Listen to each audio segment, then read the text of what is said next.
Hello all. I realize it's been a couple weeks since I did a new video, so I wanted to do yet another in my continuing series about Philip K. Dick novels, with again one of my favorites, because it's more of a pure science fiction novel than a lot of other PKD stuff. It's a bit earlier. It's 1970s. Our Friends from Frolix 8. The story is fairly wild, but it's not, it doesn't have anything to do with LSD or hallucinations or anything like that. In the 22nd century, a new group of basically superhumans called the New Men have basically taken over the government, and they're run by this really creepy character called Willis Graham. And a spaceman named Thors Pravoni has gone out to the stars to try and find help for the quote-unquote old men, who are people who don't have these superior abilities. There are also people called unusuals who possess powers like telekinesis, precognition, and telepathy. Story centers again around a normal guy, which PKD loved to do. A guy named Nick Appleton, who's a tire regroover. That's the only job he can get because he's an old man and he doesn't have these new psionic abilities that the new men and the unusuals possess. And he becomes upset when his son Bobby fails a civil service exam that's geared towards failing old men.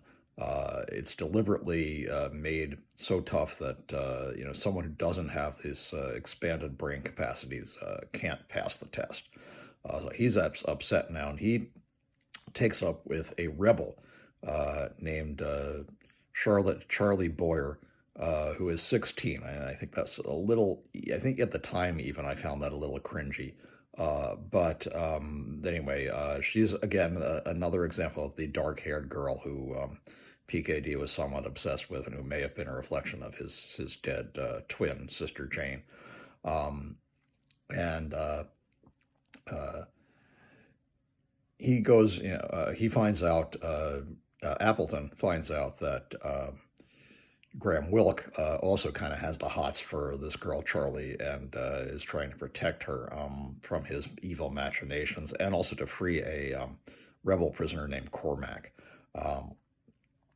who wants to basically rise up, get the old men to rise up against the new men and their oppressive government.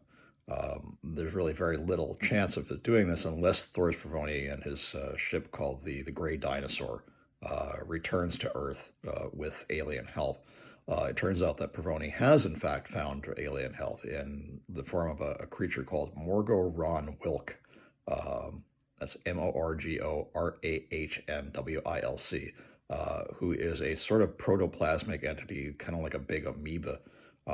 And he comes back to Earth, and obviously the new men and the unusuals don't want him messing up their plans, and they try to have him assassinated, but he's protected. Morgo Ron Wilk basically wraps himself or itself around him, and their weapons are impervious to his structure. And it turns out in a twist that Thors Pravoni is not only a new man, but he's a new man and an unusual. So he has both the powers of the advanced cognition and things like telepathy and telekinesis. And he uses this power to strip all the powers of the new men and the unusuals. The unusuals no longer possess their abilities, and the new men are reduced to sort of a childlike state. I remember one of the last scenes is kind of interesting. It's the world is sort of devastated, and Charlie and Nick Appleton are walking around in what used to be Central Park, and now it's just like a block of grass in the middle of this like concrete nightmare world. And she's commenting on how beautiful the grass is, and I thought that was kind of an interesting way to end the novel. One of the reasons I like this book was it was given to me when I was sick.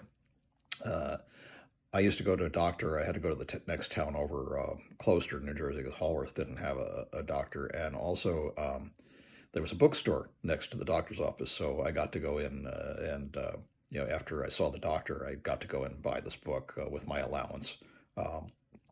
The copy I had, I think, was the DAW 1970 version. It's not a first printing, but it was interesting. I enjoyed it, and I think you will too.